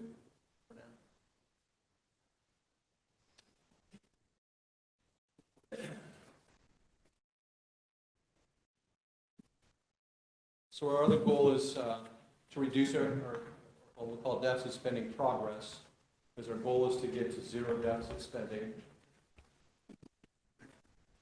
This slide illustrates the change year to year in our deficit spending. And it's a little bit goofy looking because of the pandemic and the influx of ESSER monies, but you can see where the deficit spending prior to the pandemic, we were deficit spending slightly prior to the pandemic. And then in 21-22, we saw the birth of the ESSER funds, and that's the huge spike that you see there. The current 24-25 budget is deficit spending 28% less than 23-24. And we expect the actual deficit, not the budgeted deficit, but the actual deficit spending to be even lower at year's end for 24-25. So we are making progress. We still have work to do. Yes, Gary. I was just going to say our goal is for this year was no deficit spending. Last year in this meeting, we talked about that this year there wouldn't be any deficit spending. For 25-26? Yes. That there'd be a plan for the next biennium. Get out the tape. Okay. And you're working on that, as you mentioned. Yes, sir. The other day. Did I say it right this time? You were perfect. It's so much better. So another way to look at this is to take the ESSER revenue during the COVID-affected years out of the formula, and it would show that the deficit spending without COVID money has actually come down by a more significant percent. Is that right, Sam? It is. I did not put that as a slide. I did keep track of that. You kind of talked about that and what that might look like. But obviously that ESSER money makes it look, better. But when you do take the ESSER money out, we are deficit spending. We would be deficit spending more if we didn't have it. It's not going to. We had very little this year, $608,000, which is done and gone. None in next year's budget. So we won't be seeing any of it. It'll be a true deficit. It'll be a true number, not getting it. With the idea being you're trying to show progress made, I understand that, is that there has been deficit, the bleeding has gone down. And if you looked at it without ESSER money, we really would have been bleeding significantly during COVID. Now we're standing on our own without ESSER money. We're still deficit spending. Our goal is to come up with a break-even plan. I'll check the budget minutes from last year, but I think the break-even plan was for 25-26. But realistically, if you're coming up with a plan to try to get there within the next biennium, since it's a biennial-driven budget, that's one way to approach it. But I think the idea is that the germane question really is, what's it going to take to break even, whether it's this next year or the following year? And then how are we going to get there? That's really the crux, I think, of what the Budget Committee, which includes the board, were asking last year. There's still big pieces of the puzzle that are in flux right now. And I think before going too far down that road, until we have some clarity around that, and so you saw that balancing act is you develop a list of potential reductions that you may have to consider in order to get to break even. That's prioritized and then brought to, not necessarily to the Budget Committee by itself, but ultimately the board's going to have to make that decision. And then hopefully you don't have to go down that list as much as you might otherwise have to. But the responsible fiscal thing is, particularly in light of the mandate given at last year's Budget Committee, is to have that analysis done. And I think you've done that. I think you guys have moved down that road. The question is whether you're going to be able to get there next fiscal year or get there in the next biennium. To me, I think I'm not heavily wedded to either, but I think that's a plan to get there. I think that's the ultimate bottom line. While hopefully identifying resources or reprioritization of existing resources to stay invested in the strategic planning objectives that the board has implemented. I know it's a kind of a cake and eat it too kind of a trade-off. It's a big challenge, but I think that's the area where the Budget Committee last year was kind of looking for. Okay. So I will say that we have lists of things that need to be done or should, or could be done. But going back to the first point, there's so much we don't know yet. Once we know that, I think, then we can look at it even closer. And when will we be getting more into that in detail when we can in May? Because I understand right now we're getting a rough outline of kind of where we're going, and we're setting expectations, and there's a lot of caveats and things, but. I mean, we're building it on all these caveats. That's what we're going to have to do to make a big deal, which means that, I think we talked about this, we may be approving a budget that we're going to have to hit right back at the table and do some work on again once we have the written. Sure. I guess what I'm asking though, are we going to hear some detail on what exactly would need to be done to get to revenue neutral? Yeah.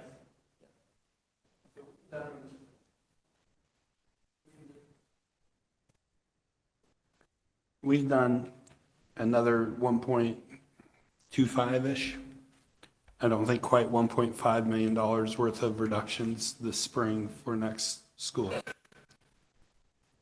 If the state does not give us any more than the governor's budget, we would be looking at a significant shortfall for next year. For next spring into the 26-27 budget year. I am reluctant to make any more cuts this spring until I actually have a number from the state of Oregon on what we're building a budget on. Okay? I don't want to say, let's go cut another $1.5 million, and the state comes through, and it was unnecessary to do that. Because it's easy for us to say, cut $1.5 million. The reality is that's people's livelihoods. So we're looking very closely at the May 14th number, just like every district in the state. We believe we're going to meet, that the state's going to come through. And that, as John said, that's another $2 million to $3 million, depending on the level they bring in, and that's a game changer. But we do have conversations that we have other ideas on what reductions would be this spring if the state fails in May, so that next year we're not looking at significant, decrease in staffing, and we're trying to feather that out. But it's really challenging because we really don't have a number to build on. So, yes, we have plans. We have constant conversations. Danny, Sam and I meet every Monday and we discuss it, and then we discuss it at our Wednesday meetings on what direction we're going and how that's working. Trish and Susan have met with principals already this spring and shared the news with them for next year. Am I correct? Yep. So, yes, we will have a plan in place as the plan becomes necessary and known to us. But I'm reluctant to start doing massive cuts now in case it's not necessary. But we have plans in place moving forward. Yes, sir. So I appreciate how delicate this is because people start jumping to conclusions. But I do recall what Gary suggested, that 25, 26 would be budget neutral. I personally would love to see what that could look like as far as the plan presented to this room. I know that may not be a popular statement to make, and that might make people squeamish, but I am curious to see what that looks like.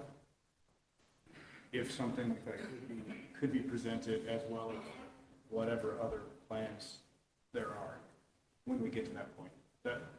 I understand what you're saying, and I'm going to be honest, I'm probably not ready to do that. It's along the lines of last year. Right. What ending fund balance are you comfortable with? You asked the room to get that, right? Yep. So, and 5% is what came away with, but some asked for 7%. Mm-hmm. It's along those lines. I'd love to see what that could look like. Yes. I'm going to continue to ask that question. Right.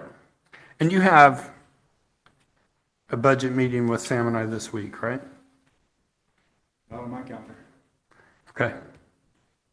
You now? What's that? I said he does now. Yes.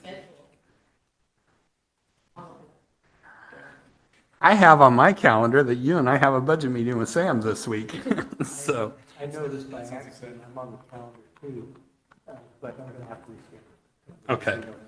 So, for those of you that aren't aware, Sam and I have met with every budget committee member this winter, except for one. One couldn't make it.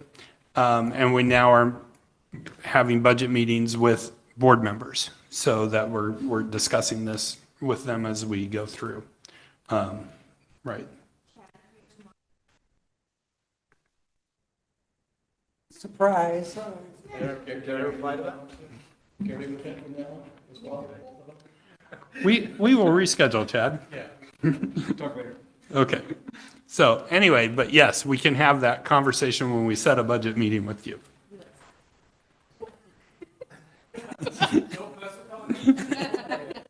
Yes, Gary. It does kind of bring into focus, though, that change in the projected any fund balance of the general fund, because it's indirectly related to the comfort level of what the board might ultimately decide in terms of using remaining reserves to feather or mitigate the, the. You and I can talk after this meeting. Okay, Okay? you bet. I'm not available tomorrow at 5. But you and I can talk. Yes. Gary. So, a little bit, I'm struggling with why we're struggling to get to revenue neutral, given the governor's initial budget right out of the chute was so much larger than the typical how we start the legislature's session. It was the biggest in history. $1 billion, which for us means 10 million. $10 million. $5 million per year. Right. I understand. So we were getting 5 million per year, kind of additional. I understand it doesn't include roll-up costs, but way above the expectation of where we're trying to be. And yet here we are still struggling to get to revenue neutral. And we're saying it's going to be really, really hard if they don't give us the IEP money in addition. Well, maybe you know something I don't know, but I haven't heard a plan yet, because we're not getting that deep yet. Right. Publicly. This is just a sketch. But you stay after and talk to John and I. We might end up with a quorum. Because there's a You're lot- not going to end up with a quorum. I too, obviously, share the interest in the. I understand, discussion yes, and all that. I understand that people are nervous, and I keep telling you that I'm optimistic, right? And there's a reason for the optimism, Yeah, and yeah. a little faith, a little trust. Yeah. Well, I was Talk gonna to me say, after the meeting. That being said, I appreciate the fact that we're meeting this early. Yes. And getting some rough edges of what things could look like depending on ... Yes. So Correct. It is very helpful to have this meeting. You guys have done a great job. Yes, thank you. So, I appreciate that.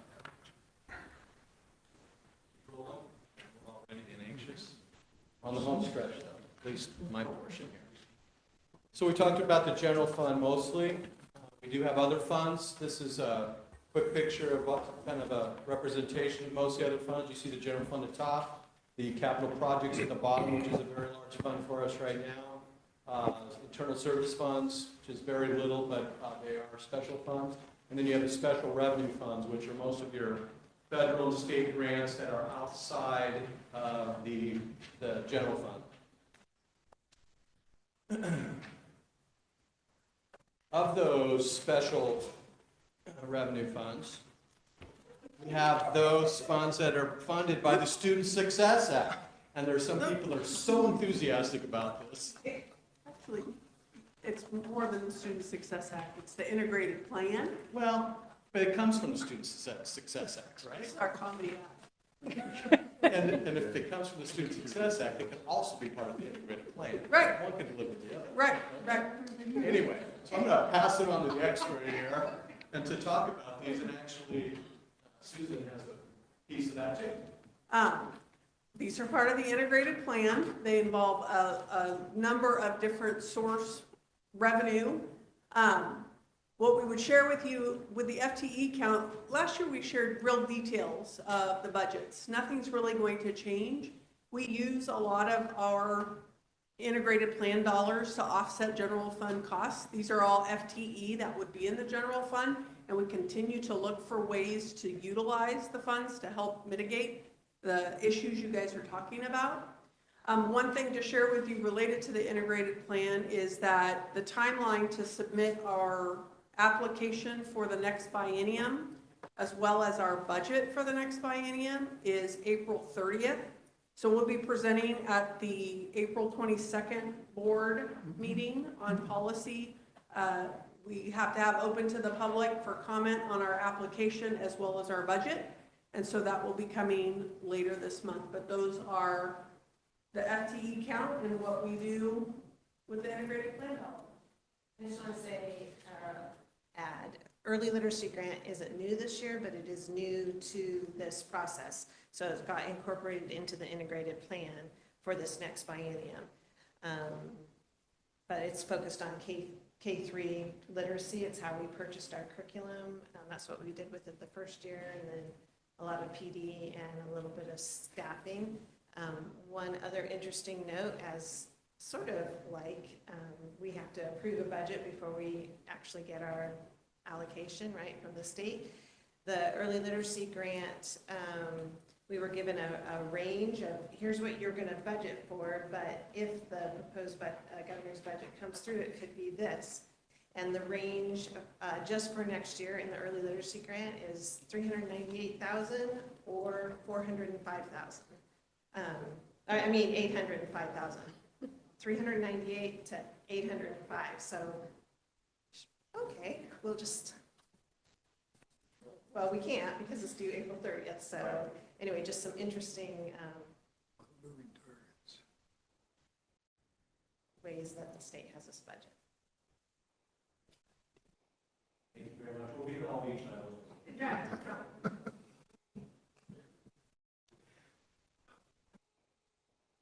Dollar-wise, that's about $800,000.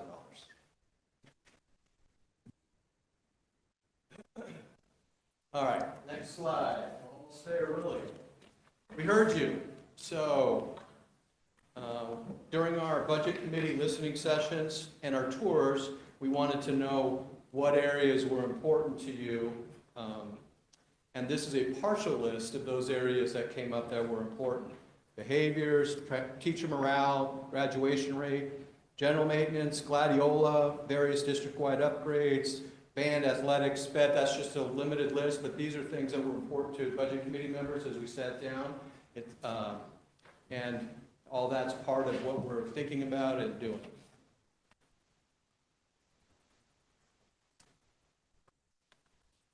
So, looking forward, the district is working diligently on reducing deficit spending and at the same time accommodating student needs. Some tough decisions have been made. More may be needed. We know that. But we're all thinking the same way. We just have to get more information and complete the process. Decisions to be made. Just a few random words up there. Everything's on the table when putting a balanced budget together. This is a limited set of words. There's lots of others we could throw up there, but like I said, everything is on the table. That's so horrible to say. Sorry about that. But at least you didn't say chopping block. Yes. Yes, I did not. And then, finally, what's next? The work has already begun and will continue to the first formal budget meeting on May 21st and beyond. And we don't know how long, but we will be working on all of this until all of the pieces are in place and we can come up with a final approved and adopted budget. At that first formal meeting, just a quick agenda, we'll be delivering the budget message, which is the superintendent's message. We'll deliver the budget document. We'll review the general fund budget. We'll review other funds, and we'll take public questions and comments. We'll have a target date to finalize the approved budget and schedule additional budget meetings if needed. My plan is to give all of you a copy of the proposed budget. I think that was 3 days you had last year. Yeah. That's what I was told. That's kind of how we do it. Well, I'm gonna shoot for a little bit longer than that. I can't make promises I can't keep, but I do have a plan to try to get that to you soon. 4 days. 4 days. We give 4 days. It's improvement. That is it for my part of the deal. Thank you very much for your time and patience. And if you have any more questions, bring them. Bring it what you can, unless you have one of those private meetings with the superintendent. Thank you.